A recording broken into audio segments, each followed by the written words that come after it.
21 million barrels of oil pass through a strip of water just 33 kilometers wide. Every single day.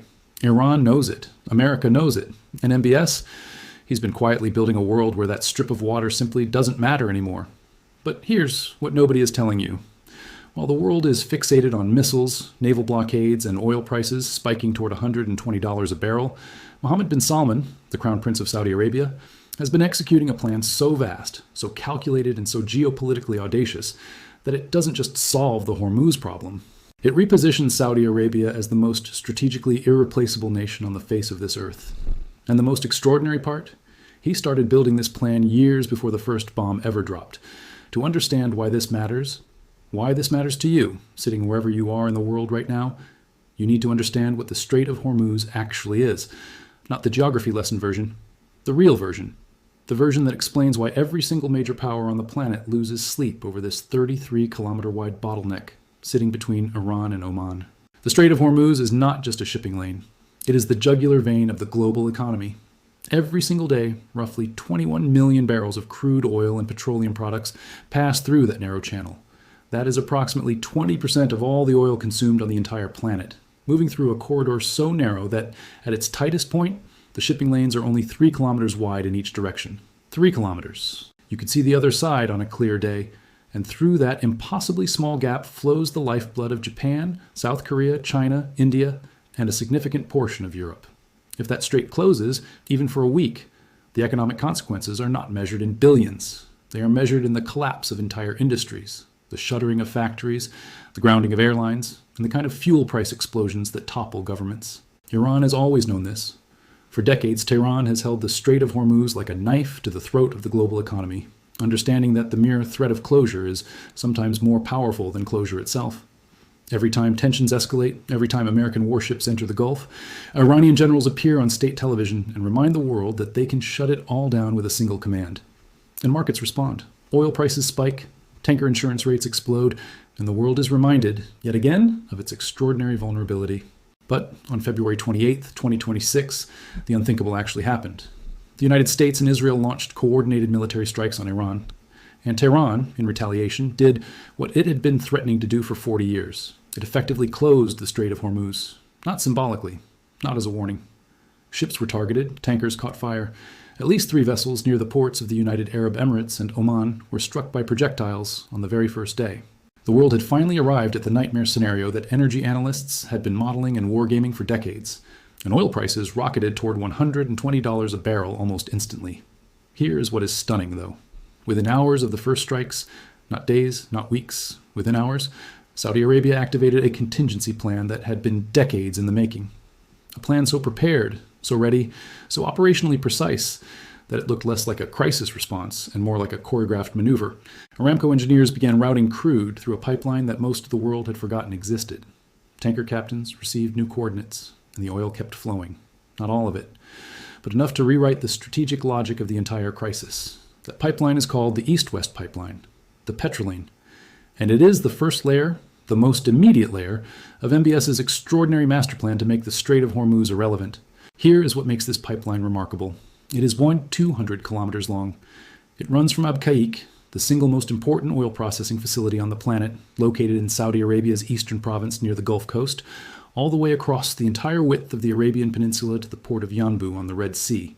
Think about what that means geographically. It literally crosses the country from one sea to the other, bypassing the Persian Gulf, bypassing the Strait of Hormuz, bypassing Iran's entire sphere of interdiction. The oil goes in on the Gulf side and comes out on the Red Sea side, where tankers can sail freely toward Europe through the Suez Canal or toward Asia through the Bab el-Mandeb, without touching the Strait of Hormuz at any single point in the journey. Now here's the number that stopped energy analysts cold when it came out. By late March 2026, Saudi Arabia confirmed it was pumping 7 million barrels per day through that pipeline.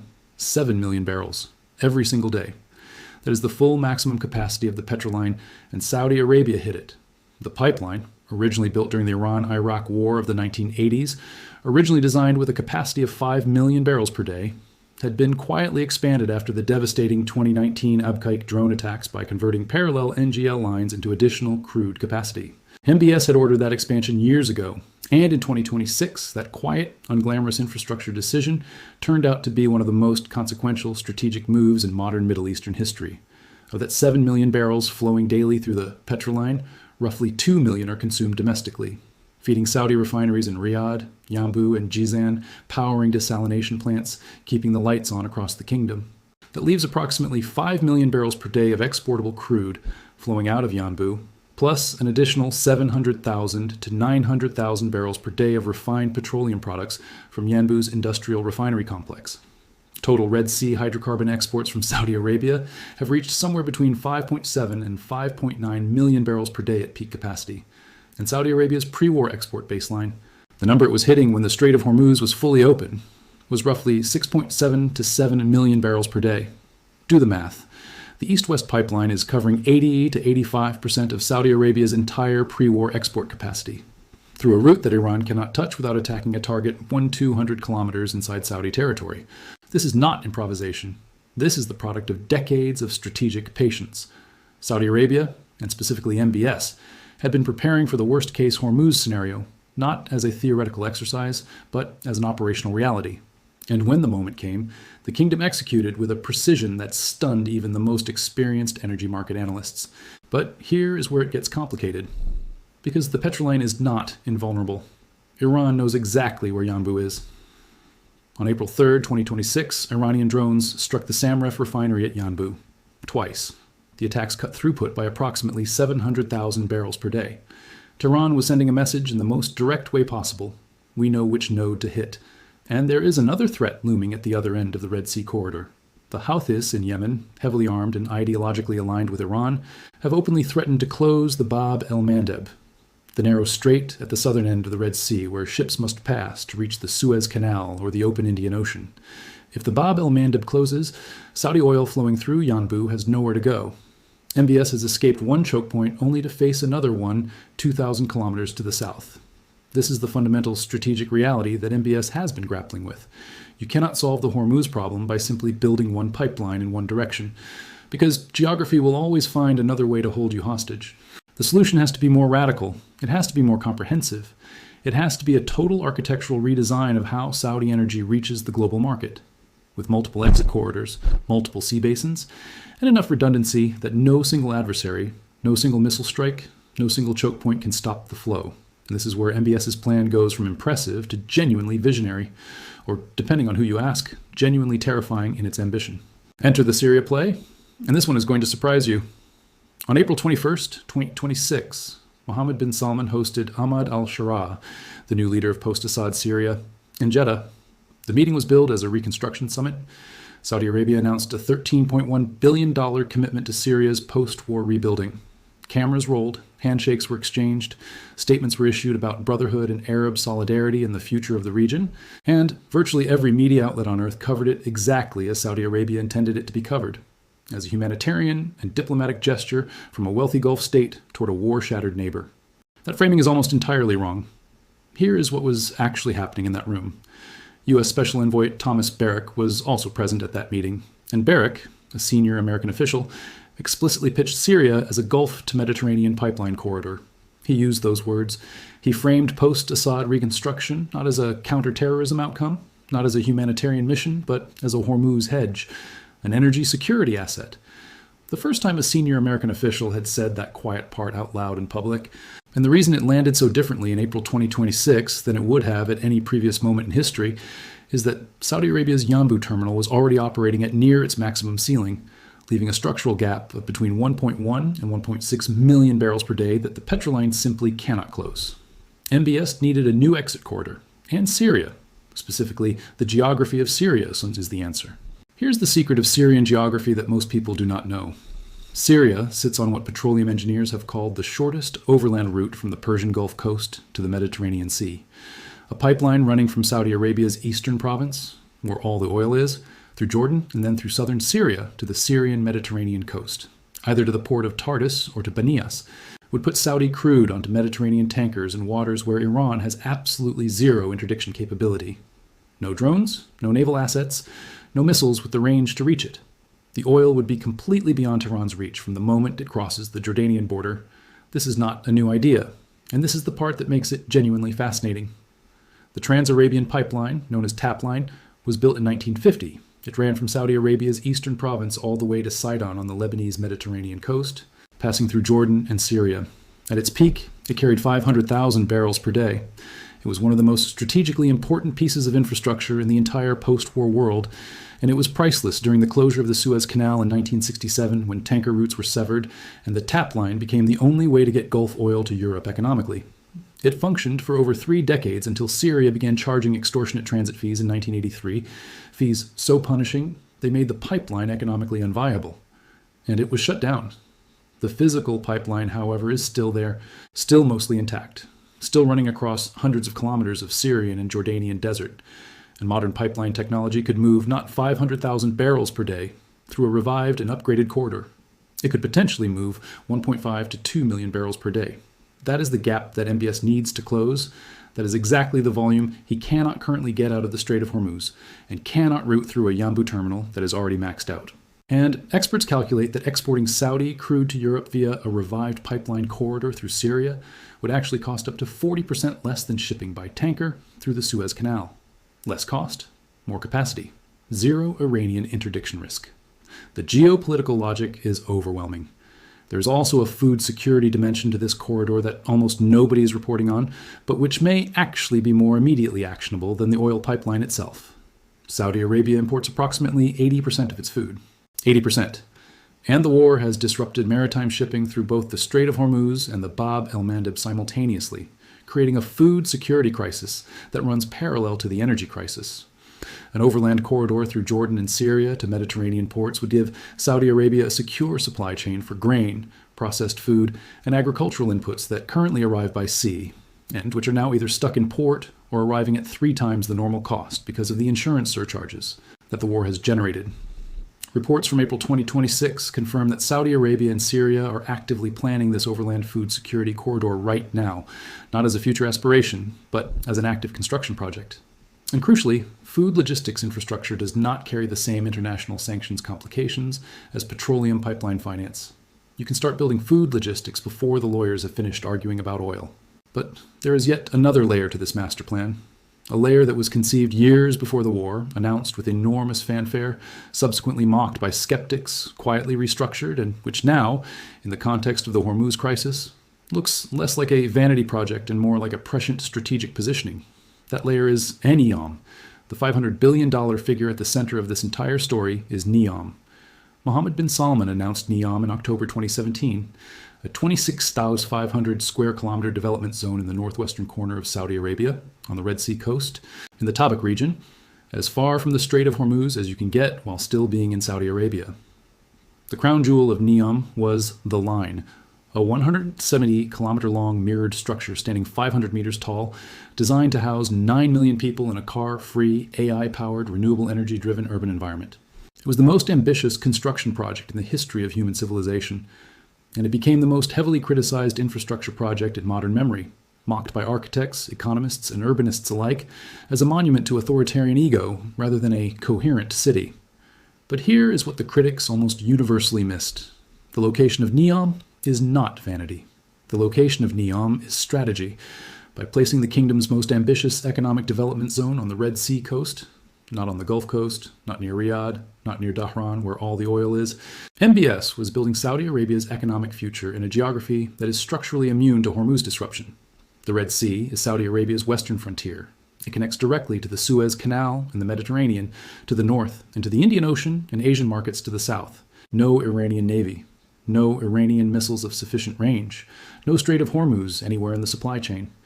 If Neom had been completed as originally planned, it would have been the world's first major industrial and commercial city, specifically engineered to operate entirely outside the reach of Gulf geopolitical risk. Now, the war and the financial pressures of falling oil prices in 2025 have forced a dramatic restructuring of Neom. Only 2.4 kilometers of the line's original 170-kilometer vision will be completed by 2030. Construction was suspended in September 2025. Multiple contracts worth billions of dollars have been canceled. The population target for 2030 has been slashed from 1.5 million people to fewer than 300,000. The Public Investment Fund recorded an $8 billion write-down on its giga-projects. By March 2026, the components of Neom had been transferred to different state entities, Aramco took Oxagon, the Ministry of Sport took the venues, Red Sea Global took the coastal properties. The line, as an inhabited city, is effectively dead, but the strategic logic of Neom's location has never been more validated than it is right now. The Oxagon Industrial District, the floating industrial port designed to handle heavy manufacturing and logistics, has been converted into an AI data center campus. And here is the insight that cuts through all the noise. A data center requires power, fiber optic cable, and processors. None of those things need to transit the Strait of Hormuz. The physical infrastructure of Neom's Red Sea location remains as strategically sound as it ever was. MBS has simply pivoted from building a city of 9 million people to building an AI and industrial infrastructure hub, and it is still on the Red Sea, still outside the reach of Iranian interdiction, still executing the geographic logic of the original master plan, even if the aesthetic has changed beyond recognition. Meanwhile, across the broader region, the Hormuz crisis has turbocharged a web of alternative infrastructure projects that were previously theoretical and are now being treated as urgent national security necessities. The India-Middle East-Europe Economic Corridor, IMEC, was announced with great ceremony in 2023 as a connectivity initiative. At the time, it was seen primarily as a trade and diplomatic project. In the context of 2026, it has become a strategic bypass architecture with integrated energy links designed to carry Gulf hydrocarbons through Saudi Arabia, across the Gulf of Aqaba, through Jordan, through Israel, and into the Mediterranean without a single barrel touching Iranian-controlled waters. The UAE and Jordan have already signed a $2.3 billion agreement to build a railway linking Jordan's mining areas to the port of Aqaba, explicitly framed as the first step in a national rail network that will connect to Syria and the Mediterranean. Iraq's Kirkuk-Ceyhan pipeline to Turkey, which had been largely dormant at around 170,000 barrels per day, is being ramped back up toward its 1.6 million barrel per day capacities to create a northern outlet for Gulf crude directly into the Turkish Mediterranean port of Ceyhan.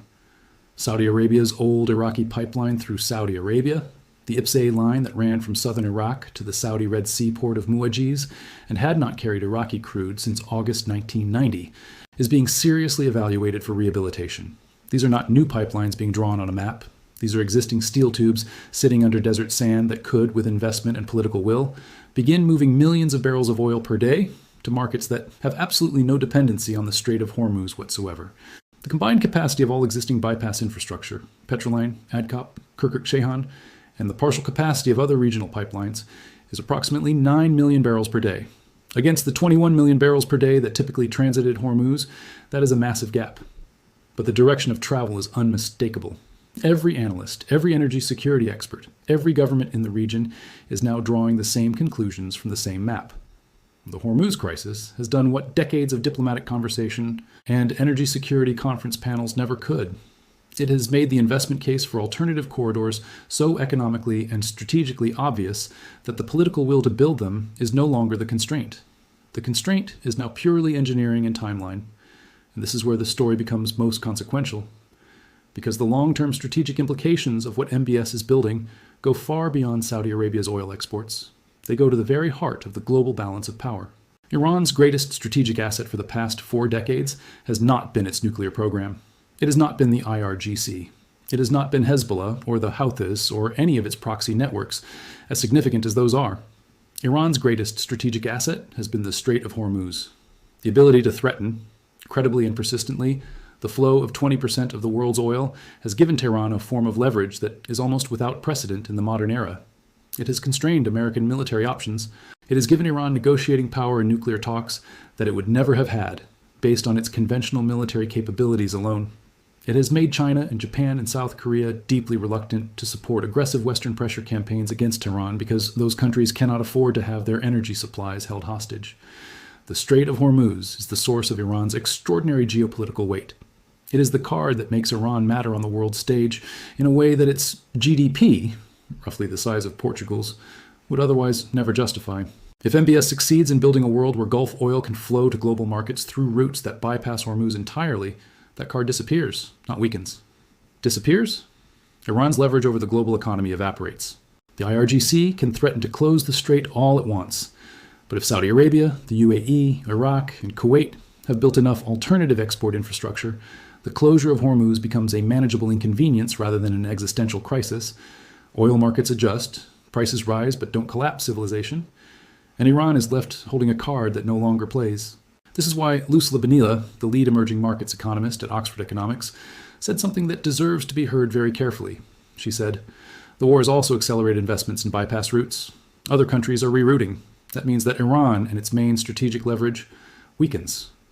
She is describing a structural, permanent, irreversible shift in the geopolitical balance of the Middle East, and MBS is the architect of that shift. But let us not romanticize this. MBS is not building this infrastructure out of generosity or commitment to global energy security. He is building it because Saudi Arabia's own survival depends on it. The war has exposed something that the kingdom spent years trying to obscure. That Vision 2030, the Great Diversification Project, the plan to build a Saudi economy that did not depend on oil exports, was itself deeply dependent on the Strait of Hormuz. Not for the oil, but for the supply chains that fed the construction of everything else. Saudi non-oil PMI collapsed to 48.8 in March 2026, breaking a 66-month expansion streak and registering the second lowest reading in the survey's entire 17-year history. The machinery and materials needed to build the line, to construct the Diriyah Gate Cultural District, to assemble the stadiums for the 2034 World Cup, they came by ship through Gulf waters dominated by Hormuz. When Hormuz closed, the supply chains for Saudi Arabia's own economic transformation seized up simultaneously. The kingdom's fiscal deficit was already 5.3% of GDP in 2025. FDI inflows are projected to decline by 60 to 70% in the first quarter of 2026 compared to the same period in the previous year. More than 5,000 American employees are estimated to have left or to be preparing to leave Saudi construction projects. Maritime insurance premiums surged by 300% in the first 2 weeks of March alone. Saudi Arabia is not watching this crisis from a position of comfortable strategic depth. It is fighting for its economic future in real time, simultaneously routing oil through a pipeline under drone attack and negotiating a reconstruction deal with Syria designed to open a new export corridor that will not be operational for years. MBS is playing a very long game under very short-term financial and military pressure. And the remarkable thing, the thing that makes this story genuinely extraordinary, is that he appears to be winning. Consider where things stand as of late April 2026. The East-West pipeline is pumping 7 million barrels per day, its maximum capacity, and covering 80 to 85% of Saudi Arabia's pre-war export baseline. China's very large crude carriers are loading at Yanbu and sailing for Fujian province without touching the Strait of Hormuz. The Syria reconstruction deal has been signed, with a U.S. envoy explicitly endorsing a Gulf to Mediterranean pipeline corridor. The tap line rehabilitation is being studied seriously for the first time in 4 decades. IMEC has been reframed from a trade corridor into an energy security architecture. Iraq's Turkey pipeline is ramping up. The UAE is exploring a second Adikop pipeline to Fujairah.